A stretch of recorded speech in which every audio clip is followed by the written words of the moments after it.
Bienvenidos todos a este resumen de la enseñanza presentada a los jóvenes de nuestra iglesia el domingo que ya pasó.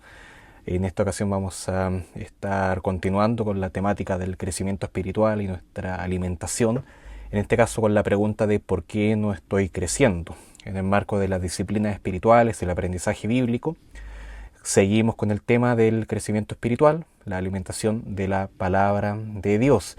Partimos viendo el tema del problema de leer la Biblia y no crecer, que existe una realidad que muchos creyentes enfrentan, que a pesar de leer la Biblia, orar, congregarse, no experimentan un crecimiento espiritual genuino. Es como la persona que quiere perder peso y va al gimnasio, sale a correr, pero sigue consumiendo comida chatarra. Los resultados simplemente no llegan. De la misma manera, podemos pasar algunos minutos en la lectura bíblica, pero luego invertir horas en consumir contenido que no edifica. Nuestra alimentación espiritual entonces está contaminada y por eso no crecemos. ¿Cuál es la clave acá? Una dieta espiritual correcta. El primer elemento fundamental de nuestra alimentación es la pureza, hablando de alimentación espiritual, por supuesto. Jesús dijo en Mateo 5:8, bienaventurados los de limpio corazón, porque ellos verán a Dios. Si entendemos que, como hijos de Dios, debemos crecer, entonces primero debemos reconocer que el crecimiento lo da Dios. Así que si quiero crecer, necesito más de Dios. Y si la Biblia me dice que los de limpio corazón verán a Dios, entonces esto también es una señal de que tener un corazón limpio me acercará más a Él. Los que verán a Dios son aquellos que se esfuerzan por vivir en santidad y por alejarse del pecado. Entonces, no se trata esto de una perfección absoluta, tener un corazón puro. Esto no significa que tengamos que ser perfectos en todo, sino que nuestro corazón debe desear sinceramente vivir en santidad. Si nuestro corazón está dividido entre Dios y el mundo, nuestra visión espiritual se verá nublada. Esto se manifiesta cuando buscamos a Dios en su palabra, pero al mismo tiempo idolatramos otras cosas, intentamos aparentar una vida cristiana sana, mientras mantenemos pecados ocultos o nos distraemos con cosas que nos apartan de Él. Si quiero ver a Dios más claramente, necesito quitar los estorbos. Y si anhelo tener más de Dios, debo desear su sabiduría, pero no por la sabiduría en sí misma, sino porque amo a Dios más que cualquier beneficio que Él mismo me pueda dar, como por ejemplo su sabiduría. Amo más a Dios que la sabiduría que proviene de Él. Pero por supuesto entonces, como consecuencia de amarlo a Él también dará esta sabiduría. Así que vemos en segunda a los Corintios capítulo 2 versículo 9 que dice así: cosas que ojo no vio, ni oído oyó, ni han subido en corazón de hombre, son las que Dios ha preparado para los que le aman. Hay cosas que están fuera del alcance del esfuerzo humano. Solamente Dios puede revelarlas, y esa sabiduría es lo que precisamente nos dará crecimiento. Pero hay una condición: es solo para los que aman a Dios. Y amar a Dios no significa anhelar que sus planes se cumplan por encima de los míos. Implica estar dispuesto a dejar cosas atrás por seguirlo a Él. Y eso requiere sacrificios. No se puede hablar de un amor genuino sin una verdadera disposición a renunciar a lo que nos estorba. El crecimiento espiritual entonces no ocurre automáticamente. Nosotros tenemos que luchar por Él. Si amamos a Dios con un amor puro, no contaminado por otras prioridades, la obediencia no será una carga, sino que será un gozo. Y la recompensa de obedecerle es que Dios se manifestará a nosotros. Miremos esto, la manifestación de Cristo en este caso, a los que le obedecen.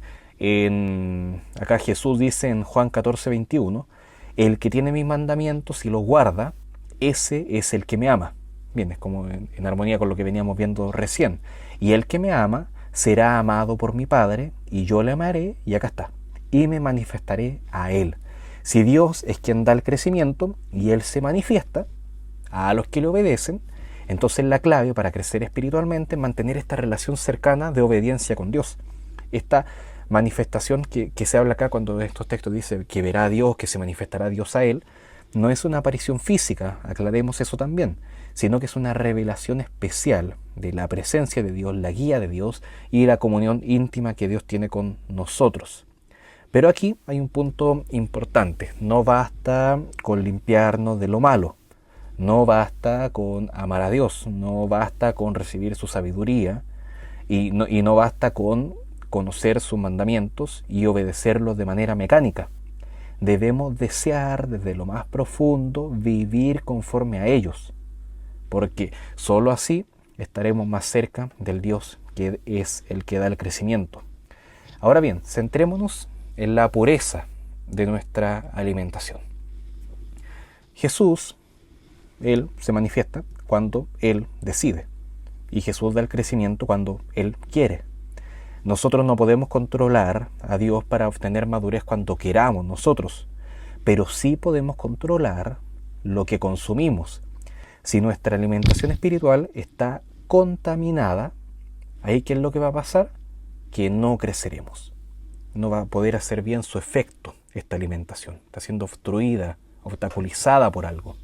Entonces, evaluemos nuestra alimentación espiritual. Si no estamos viendo a Dios en nuestra vida, es momento de que seamos honestos y preguntémonos, ¿qué está neutralizando mi lectura bíblica? Por una parte estoy leyendo la Biblia, la estoy leyendo mucho, pero por otra parte hay algo ahí, un hábito quizá, algo que estamos consumiendo además de la Biblia, que está como neutralizando su efecto. Entonces preguntémonos si hay ídolos en mi vida que me impiden ver a Dios claramente. O preguntémonos si estoy combinando mi gimnasio espiritual con una dieta equivocada, como el ejemplo que veíamos en la introducción al comienzo. Entonces tenemos que tomar esa decisión si elegimos entre mi ídolo o Dios, esa alimentación del mundo, esa alimentación alejada de Dios, o esa alimentación que es el alimento que Dios da, su palabra. Entonces, en primera a Timoteo, capítulo 4, versículos 6 al 8, se ve precisamente esto. Dice Pablo a Timoteo: si esto enseñas, Timoteo, a los hermanos, serás buen ministro de Jesucristo, nutrido con las palabras de la fe y de la buena doctrina que has seguido.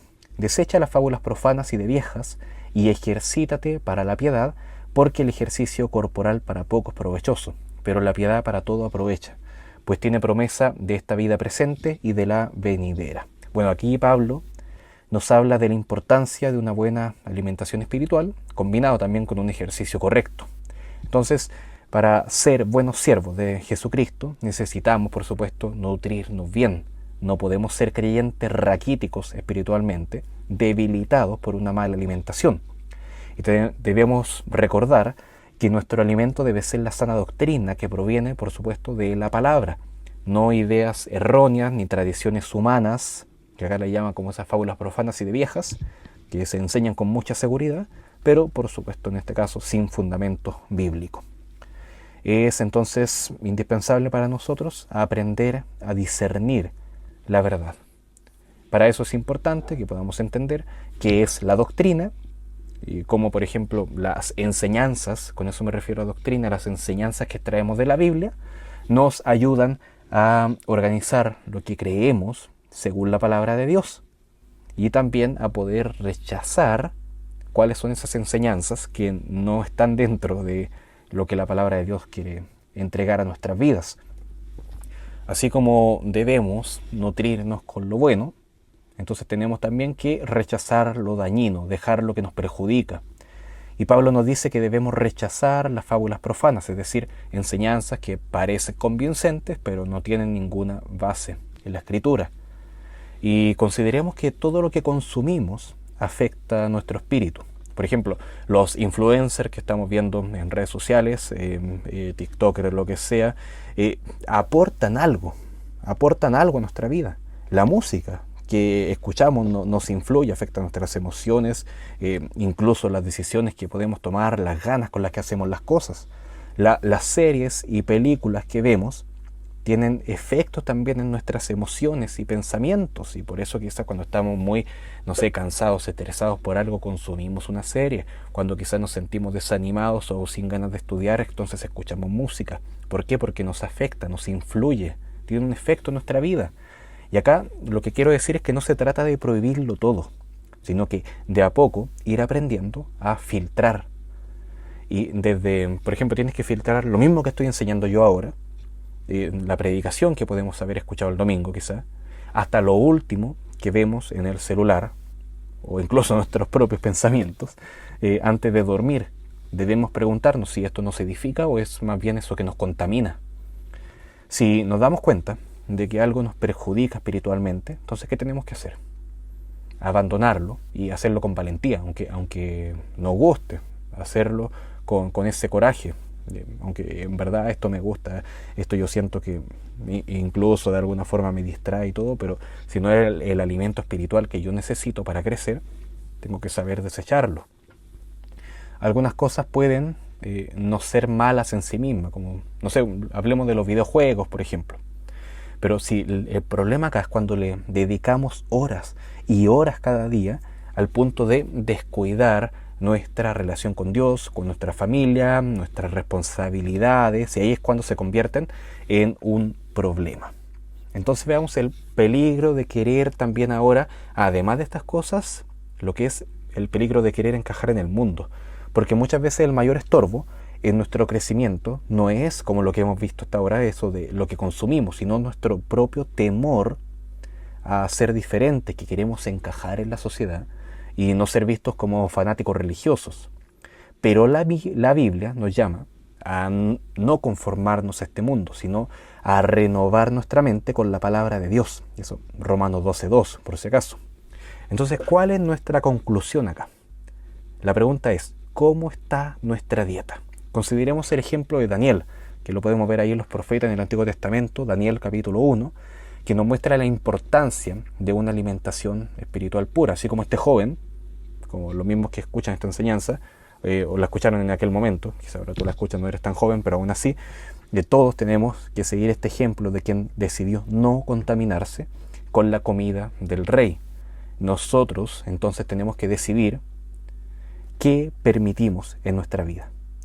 Entonces concluyamos con esto, que Dios nos da el crecimiento, pero nosotros somos responsables de nuestra dieta espiritual. Y tenemos que preguntarnos si estamos listos para hacer los cambios necesarios. Recibimos la palabra, nos alimentamos con ella, pero también estamos listos para dejar aquello que ya sabemos, que ya hemos discernido, nos hemos dado cuenta de que nos hace mal. Entonces hasta acá lo dejamos, que el Señor les bendiga y también nos ayude a seguir reflexionando en estas verdades sobre el crecimiento espiritual y la alimentación que el Señor nos da. Dios les bendiga.